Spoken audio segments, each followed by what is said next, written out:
Hello, my name is Dewa. I'm from the Pueblo of Zuni, and what I do is I'm a visual artist, which works mostly in acrylic painting.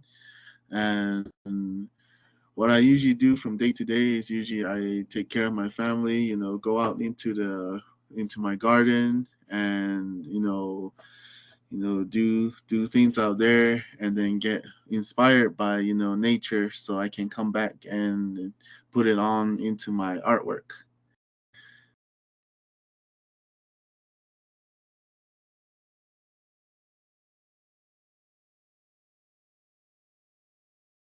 Kishi ho dynasty walechina ho kopichi kwetan akili kwawan chale.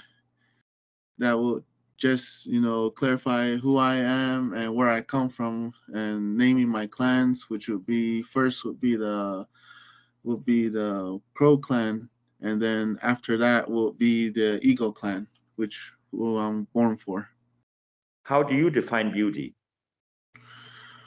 Well, it's more likely, having that, like you said, that perception to, view things, with that eye, and in our culture and how I was raised up, is to see beauty in everything. It's like seeing that everything's good and going right.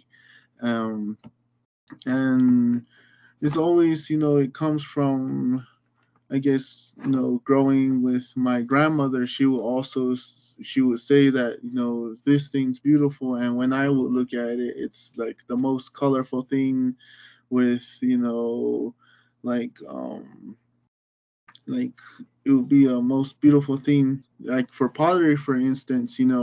Sometimes, Pueblo pottery, or more like Zuni pottery, they're like monochrome, or polychrome pottery.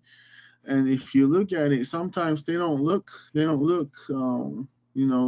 deceiving, or that good. But to other people, you're like, oh, it's this really, like reflect something that our ancestors used to make. So that will also be, but for the word for anything good in Zuni language would be kokshi.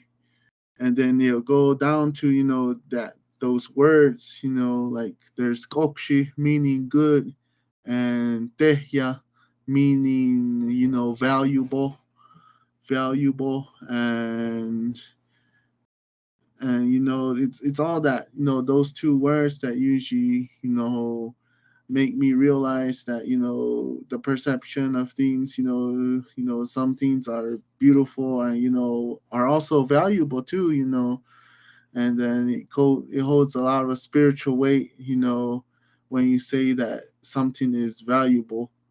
And if you look at it, they are valuable, from the designs, like for instance, for jewelry, like let me see, I'll show you.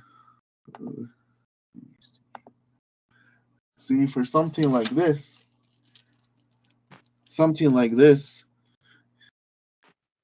other people might not think that this turquoise is valuable, because they think that it's not a diamond, or it's not, all those shiny, minerals. But to us, turquoise is important, because it represents, water. And if you look at it scientifically, it's created with water, from the copper and the zinc, and having all that in there, it makes turquoise. So that's how you see that there's more value, and cultural understanding, and it holds that weight.